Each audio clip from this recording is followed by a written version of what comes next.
Doctor Baba Saheb Ambedkar open university.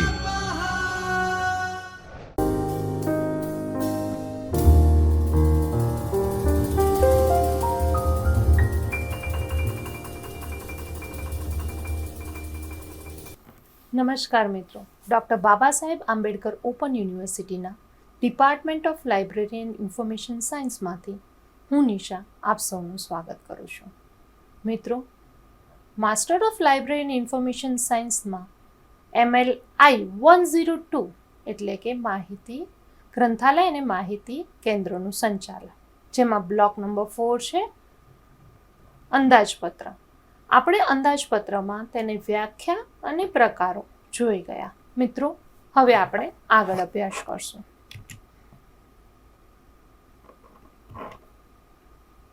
અંદાજપત્ર તૈયાર કરવા માટેના ઉદ્દેશ્ય શું હોઈ શકે? તો એના હેતુઓ આપણે આ પ્રમાણે જોઈશું. અંદાજિત મહેસૂલો એટલે કે આવકના સ્ત્રોત અને ખર્ચાઓના ચોક્કસ સમયગાળા માટે નાણાકીય સ્થિતિનું નિવેદન એટલે કે વિધાન રજૂ કરવું. કોઈ ખાસ સમયગાળા દરમિયાન સ્ત્રોતોના ખર્ચાના કાર્યક્ષમ અને અસરકારક સમન્વય માટે આયોજન તરીકેની સેવા બજાવવી. કોઈ ભાવિ સમય અપનાવવાની હોય, ભાવિમાં સેવા અપનાવવાની હોય, તે સેવાની વિગતો અહીં આગળ રજૂ કરવાની હોય છે. પાયાગત નાણાકીય નિયંત્રણ કાર્યવિધિ તરીકે સેવા આપવાની હોય છે. મિત્રો, આયોજનને અમલમાં મૂકવાના સાધનો વર્તમાનમાં માર્ગદર્શકો કાર્યના ખર્ચના સાર વગેરેની આગાહી તરીકે સેવા આપવાની હોય છે. વ્યવસ્થાપનના સાધન તરીકે સેવા આપવાની હોય છે.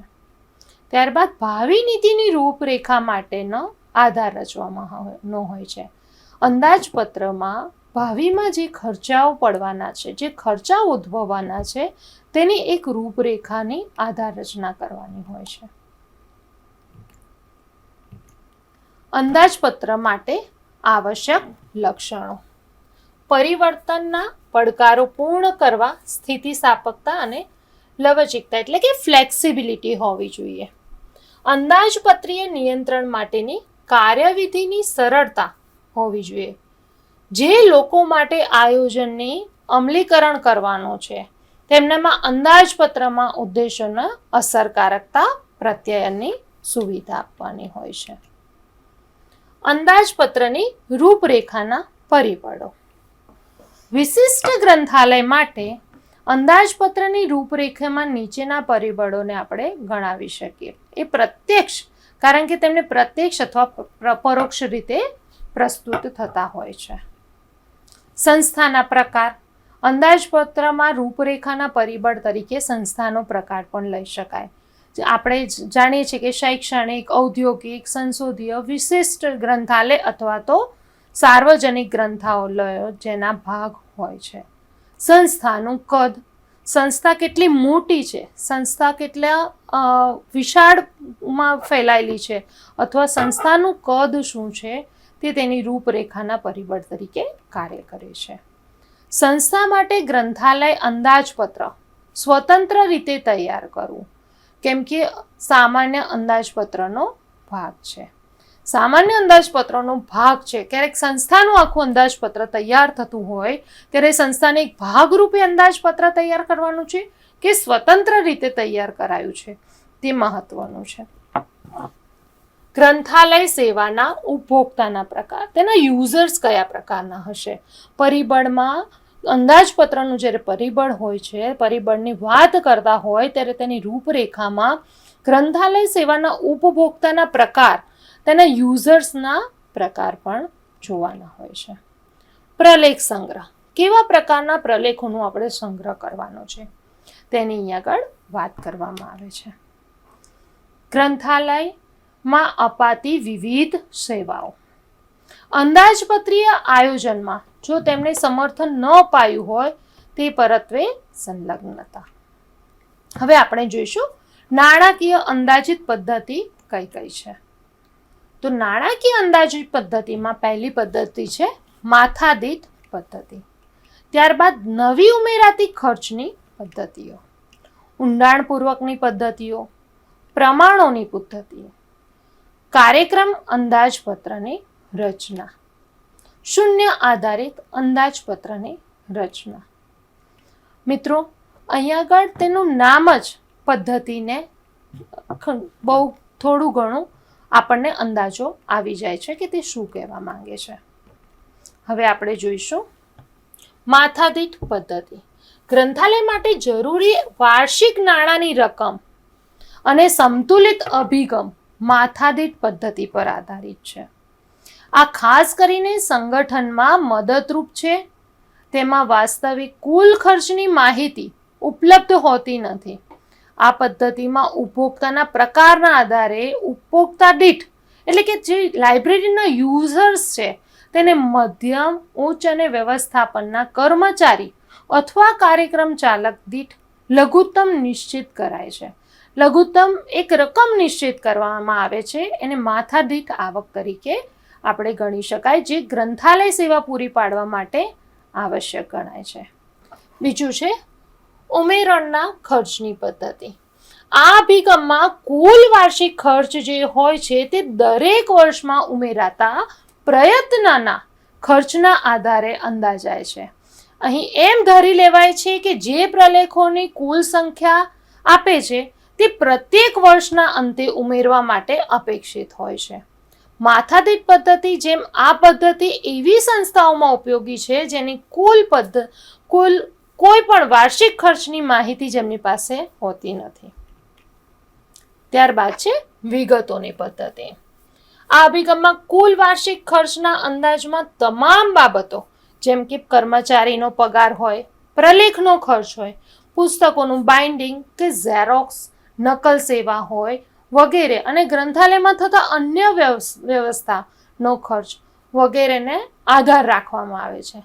આ અભિગમમાં વાર્ષિક નાણાકીય જરૂરિયાતના અંદાજને મુક્ત રૂપે પૂર્વ થયેલ જે ખર્ચ છે તેમાં ન અપાતા યોગ્ય ભારનો અર્થ દર્શાવે છે. જો આ પદ્ધતિને આધાર રાખવામાં આવે તો યોગ્ય અને અધિકૃત છે તેમ છતાં ગ્રંથાલયમાં બદલાતી પરિસ્થિતિઓ સાથે તે હંમેશા મેચ ન પણ થાય અથવા તો હંમેશા એ સારી ન પણ થઈ શકે. પ્રમાણ પદ્ધતિ. મિત્રો, પ્રમાણ પદ્ધતિ અભિગમમાં નાણાકીય અંદાજ સંપૂર્ણ રીતે આપખુદ સિદ્ધાંત પર આધારિત છે.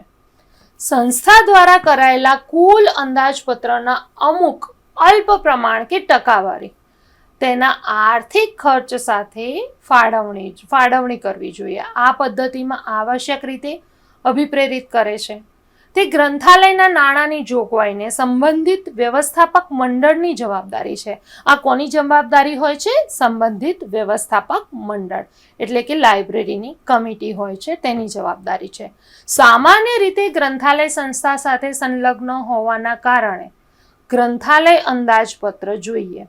ઔદ્યોગિક સંસ્થા હોય તો વેચાણ સાથે સંબંધિત હોવું જોઈએ અને તેને ખૂબ નીચા વેચાણ વકરાની પરિસ્થિતિનો સામનો કરવા ઓછામાં ઓછું રાખવું જોઈએ અથવા તો સંપૂર્ણ સંશોધન અંદાજપત્રને સંબંધિત હોવું જોઈએ.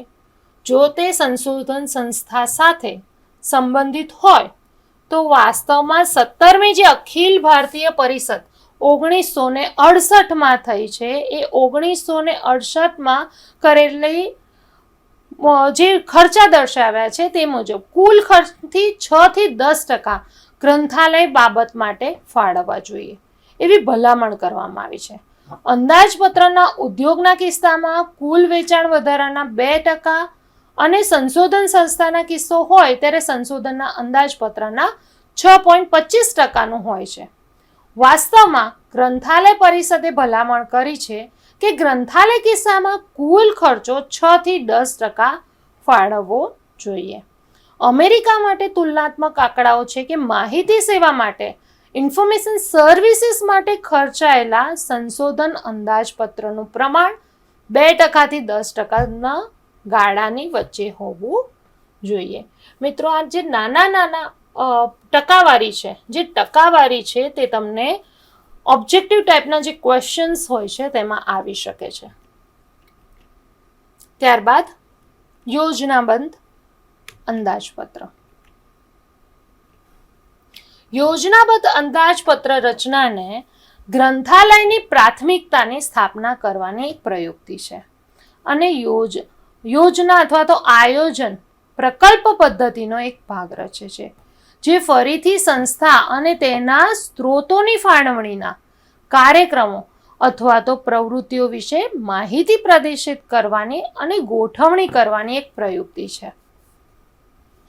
ટૂંકમાં અંદાજપત્ર રજૂ કરવાની પદ્ધતિ છે જે હેતુના સંબંધમાં ખર્ચનું પૃથ્થકરણ કરવાનો હેતુ ધરાવે છે. તેનો મુખ્ય એમ શું છે? યોજનાબદ્ધ અંદાજપત્ર છે તેનો મુખ્ય હેતુ છે સંબંધિત ખર્ચાને પૃથ્થકરણ કરવાનો અને ખર્ચાઓની બાબત દ્વારા નહીં, પરંતુ તે સિદ્ધ કરેલા પરિણામો સાથે સંબંધ ધરાવે છે. અંદાજપત્રની રચનાને આ પદ્ધતિ અનુસાર કેટલાક ઘટકો અસર કરે છે તે અહીંયા દર્શાવીએ છે. સંસ્થાના ઉદ્દેશો. આપણા સંસ્થાનો ઉદ્દેશ્ય શું રહેલો છે? ઉદ્દેશ્યની પૂર્તિ કે જે હેતુ સાથે સંબંધ ધરાવે છે. ખર્ચ, ત્યારબાદ ફાયદાઓ અને પેટા ઉત્પાદનો તથા વિકલ્પોનું પૃથ્થકરણ. યોજનાબદ્ધ અંદાજપત્રના લાભ કયા કયા છે જેને કારણે આ અંદાજપત્ર મુખ્યત્વે ગ્રંથાલયો અપનાવતા હોય છે? તો ગ્રંથાલયની આયોજન પ્રક્રિયાનું તે સંકલન કરે છે.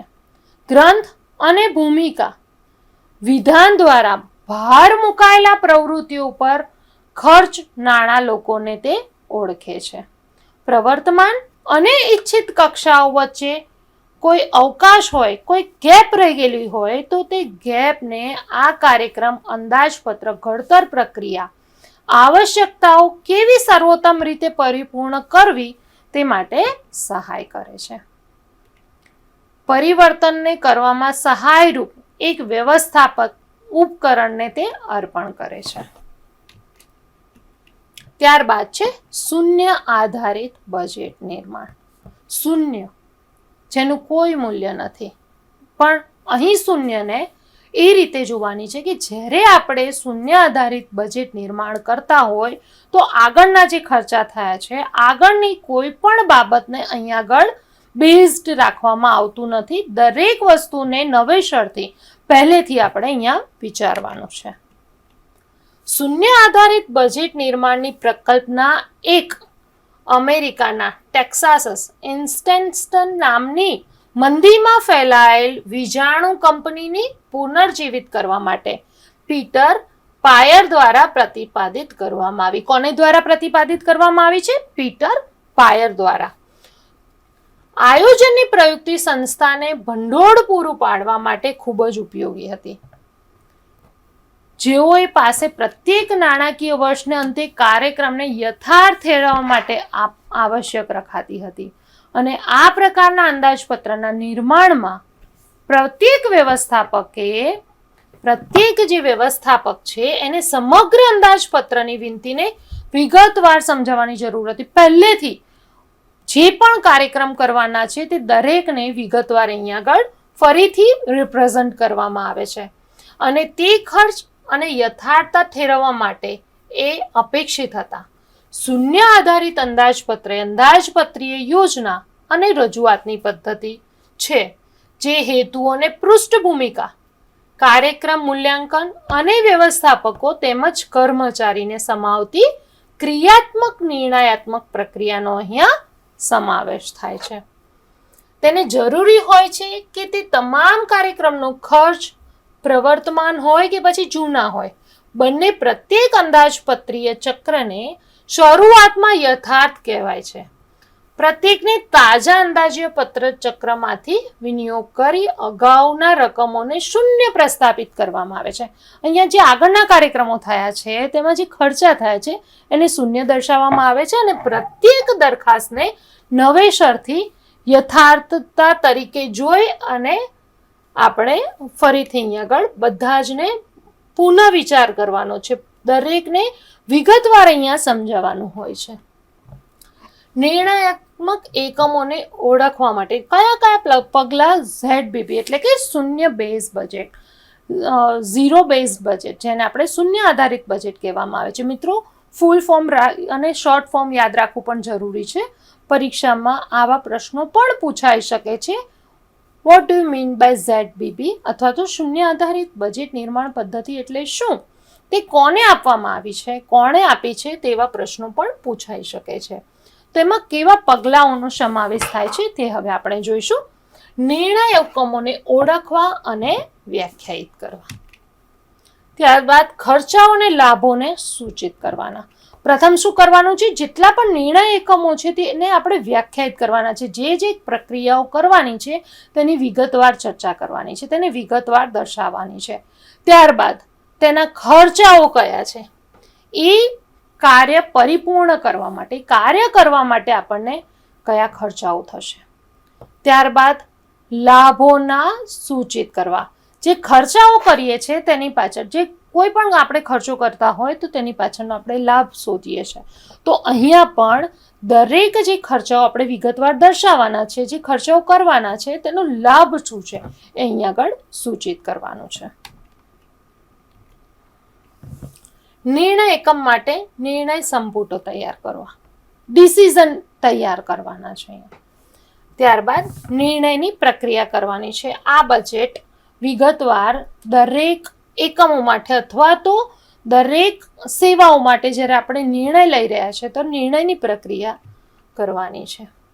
અન્ય શબ્દોમાં આપણે એટલું જ કહી શકીએ કે નિર્ણય એકમના સંબંધમાં પ્રવૃત્તિ પૃથ્થકરણના આધારે ખર્ચ પૃથ્થકરણ માટે નિર્ણય સંપુટ શક્ય વિકલ્પો માટે ખર્ચાઓનો સમાવેશ કરી અને ખર્ચાઓને સંપુટને ક્રમ આપ્યા બાદ તૈયાર થાય છે. પછી પ્રત્યેક નિર્ણય એકમના સંબંધમાં યોગ્ય સંપુટની પસંદગી તરફ તાર્કિક રીતે આપણને દોરી જાય છે. જ્યારે આપણે બધી જ વિગતવાર ઇન્ફોર્મેશન મૂકીએ છીએ ત્યારબાદ પ્રત્યેક નિર્ણયના એકમો જે છે તેમાં યોગ્ય નિર્ણય કયો છે, યોગ્ય વસ્તુ કઈ છે, જેના ઉપર તાર્કિક રીતે આપણને દોરી જાય છે. અંદાજપત્રના નિર્માણની તાજેતરની પ્રયુક્તિઓ કઈ કઈ છે. ટેકો સહાય અંદાજપત્ર. ટેકા સહાય અંદાજપત્રની રચના એ એક પૃથ્થકરણીય પ્રયુક્તિ છે જે વ્યવસ્થાપકને ક્રિયાત્મક સમસ્યાનો સામનો કરવામાં સહાય કરે છે.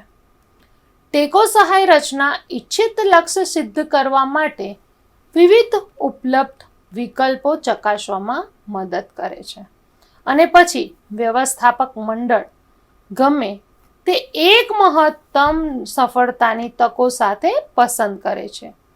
બિનચોક્કસનું માપન કરીને તે શૂન્ય લાવવામાં આ પ્રમાણના પ્રશ્નોમાં મદદ કરે છે. એવા પ્રશ્નો પર પસંદગી ઉતારે છે તે માટે સહાય કરે છે અને અગત્યના ક્રમ અપાયેલ કાર્ય કરી આ લક્ષ્યને સિદ્ધ કરવાની તકને તે પ્રભાવિત કરે છે. સૂચિત બજારના આયોજન લક્ષ્ય સુધી પહોંચાડવાની તક વધારશે.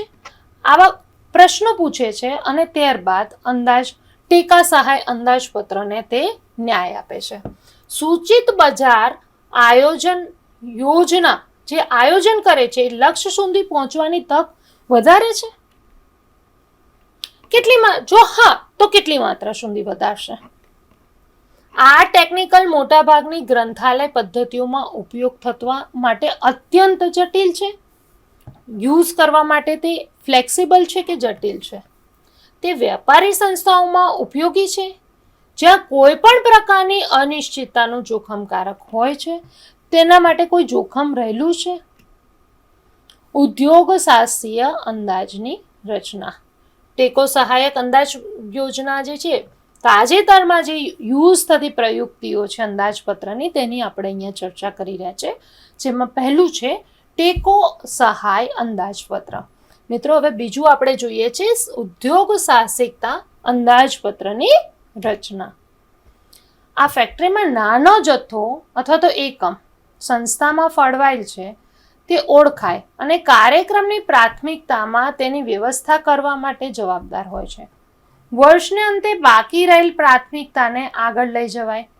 આ પ્રયોગથી જાહેર અને ખાનગી એમ બંને ક્ષેત્રો માટે ઉપયોગમાં લેવાનું રહે છે. આ પદ્ધતિમાં અંદાજપત્રના આધારે મુખ્ય નિયંત્રણ કરનારી સત્તા દ્વારા અગાઉથી તે નિશ્ચિત કરી દેવામાં આવે છે. ત્યારબાદ છે જવાબદારી કેન્દ્રીય અંદાજપત્રની રચના. મુખ્ય ભાગે મોટા જે વિશ્વવિદ્યાલયો છે તેમાં તે ઉપયોગમાં લેવાતી હોય છે. વધતા ખર્ચની નાણાકીય નિગ્રહને ઉચ્ચ અભ્યાસની સંસ્થાઓમાં વધારે મોટી જવાબદારીનું સ્થાન આપ્યું છે. જ્યારે વિશ્વવિદ્યાલયની વાત કરતા, યુનિવર્સિટીઝની વાત કરતા હોય તો આવી સંસ્થાઓનું જે જવાબદારીનું સ્થાન છે તે ઊંચું રહેલું છે. સંસ્થા તેમના એકમને ઓળખે છે, તેના જે એકમો છે તેને ઓળખે છે કે જે આત્મનિર્ભરતા માટે સક્ષમ હોય છે. આ વિવિધ શૈક્ષણિક એકમ અન્ય કેન્દ્રીય વહીવટી એકમો અને શૈક્ષણિક સહાય એકમ, ગ્રંથાલય અને માહિતી કેન્દ્રના સમાવેશ સાથે પણ હોઈ શકે છે. ગ્રંથાલયના પક્ષે ભંડોળ એકત્ર કરવું એ પછી અગત્યનું અભિગમનું પાસું છે. ભંડોળ એકત્ર કરવાની પ્રાથમિકતા વિવિધ એકમોની શૈક્ષણિક આવશ્યકતાઓને મુજબ ગોઠવાય છે. જેમ કે ફાળવણી નિર્ણય જવાબદારીની કામગીરી. ફાળવવાનું છે એના નિર્ણય માટેની જે જવાબદારી છે એની કામગીરી. આ પ્રયુક્તિમાં 3 અંદાજપત્ર સોંપાય છે. પ્રથમ, વધારાની વિનંતી કરવું. બીજું, સાદર્શ ઘટાડો કરવો. અને ત્રીજું, જેની નીચે સંસ્થા કાર્ય ન કરી શકે તેની રજૂઆત કરવી. કાર્યક્રમ કે જેઓએ કામગીરી સાપેક્ષ રીતે નબળી છે તેને ઓળખી કઢાય છે અને પછી જરૂર જણાય તો તેને દૂર ગણાય છે. આ એક નાવીન્યપૂર્ણ પદ્ધતિ છે, એક નવી પદ્ધતિ છે. શું કહેવા માંગે છે કે અહીંયા શું કરવામાં આવે છે કે પહેલાં તો સાદર્શ ઘટાડો કરવામાં આવે છે. પ્રથમ, વધારાની વિનંતી કરવું. જે જરૂરી છે તેની વિનંતી કરવામાં આવે છે. જેનો ઘટાડો કરવાનો છે તેની માન્યતા રજૂ કરવામાં આવે છે. અને ત્યારબાદ જે સંસ્થામાં કાર્ય નથી કરી શકતી, જે પદ્ધતિ, જે સેવાઓ અપનાવેલી છે, જેના માટે આપણે ખર્ચ કરી રહ્યા છે, તે જ્યારે ઉપયોગમાં નથી લેવાઈ રહી, જે નબળી છે, તો તેને ઓળખી કાઢવામાં આવે અને એની માટેનો જે ખર્ચ છે તેને દૂર કરવામાં આવે. ત્યારબાદ છે સર્વોત્તમ આશાવાદ અને નિરાશાવાદી પદ્ધતિ. આ અભિગમમાં ધારણાઓના જૂથને અપનાવાય છે. તેઓને સર્વોત્તમ આશાવાદી અને નિરાશાવાદી ધારણા કહેવામાં આવે છે. સર્વોત્તમ ધારણા સામાન્ય પ્રક્રિયાની પરિસ્થિતિ ધારે છે. ત્યારબાદ આવશ્યકતાની આશાવાદી ધારણા કરે છે અને સમસ્યાઓ હશે પરંતુ સમસ્યાઓને જીતી શકાશે. શું કહે છે કે આશાવાદ એ વસ્તુ છે કે આપણે દરેક પરિસ્થિતિમાં કોઈના કોઈ પ્રોબ્લેમ્સ આવે જ છે, તો જે આ પ્રોબ્લેમ્સ આવે છે, આ પ્રોબ્લેમ્સ તો આવશે જ, પરંતુ તેને જીતી શકાશે, મીન્સ પ્રોબ્લેમ સોલ્વ થઈ જશે. અને નિરાશાવાદી કહે છે તો દરેક બાબતને અવળી લેવાય છે. લેવીએ આ વસ્તુ 1987માં આપેલી છે. આ રીતે તમામ ધારણાઓને વિચારણામાં લેવાય છે. આ અભિગમમાં વ્યવસ્થાપક મંડળને વિવિધ શક્યતાઓ વિશે જાણવામાં મદદ કરે છે. ઘણી એવી શક્યતાઓ છે કે જે જાણવા માટે મદદ કરે છે અને આ રીતે કોઈ પણ અનિશ્ચિતતાનો સામનો કરવા માટે એક વ્યૂહરચના ઘડવામાં આવે છે.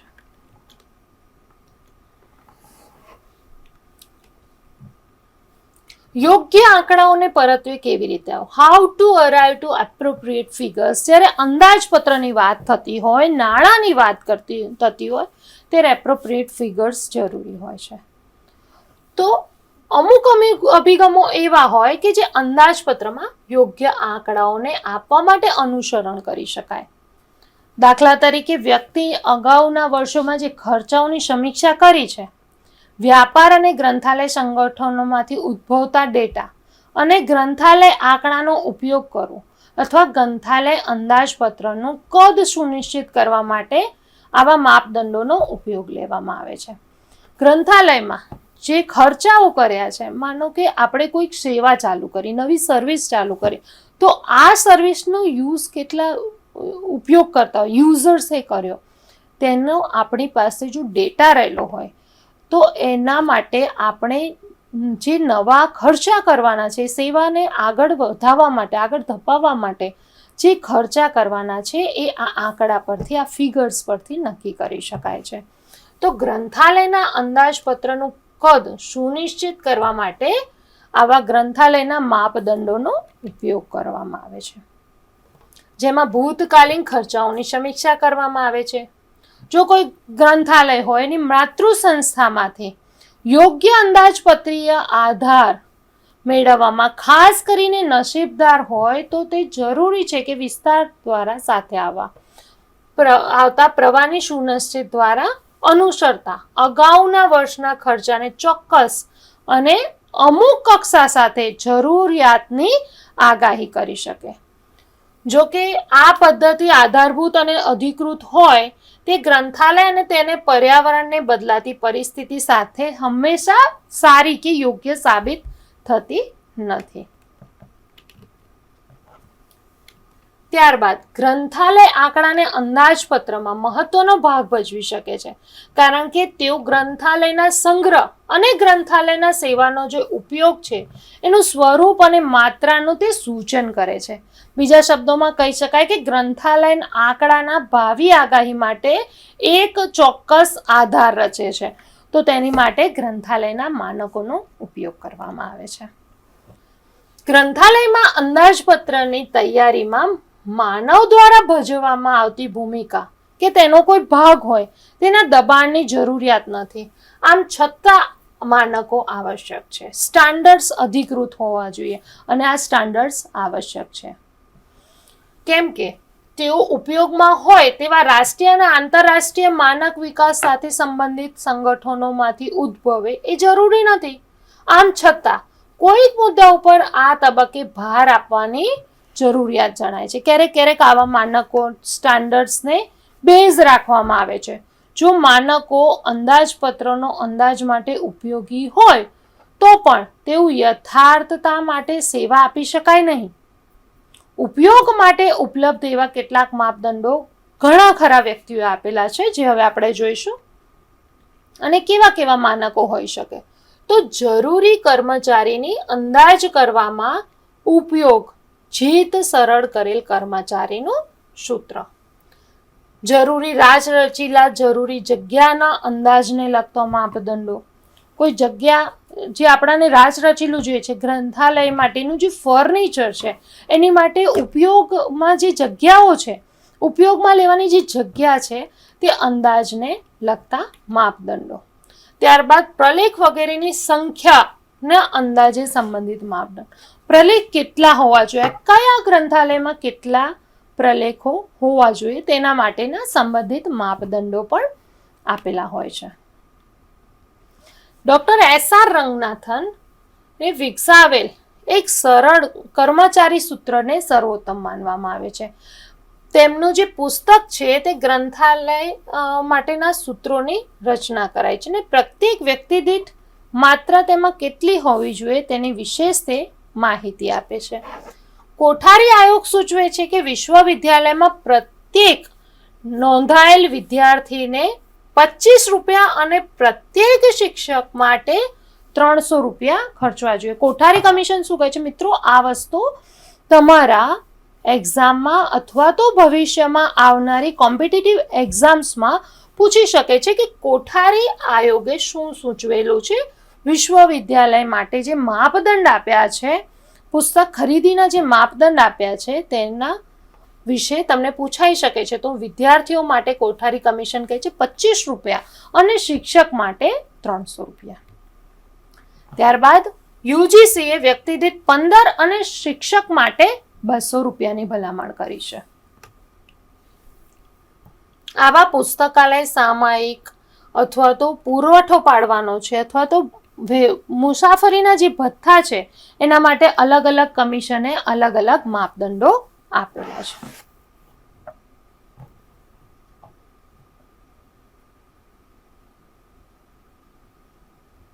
આભાર મિત્રો. આજે આપણે નાણાકીય સંચાલન વિશે માહિતી મેળવી. નાણાકીય સંચાલનમાં જે માપદંડો આપ્યા છે તેના વિશે જાણ્યું. ત્યારબાદ નાણાકીય સંચાલનની વિવિધ પદ્ધતિઓ વિશે જાણ્યો. આના વિશે આગળ આપણે નવા વિષય સાથે ફરીથી મળશું. આપ સૌનો ખૂબ ખૂબ આભાર.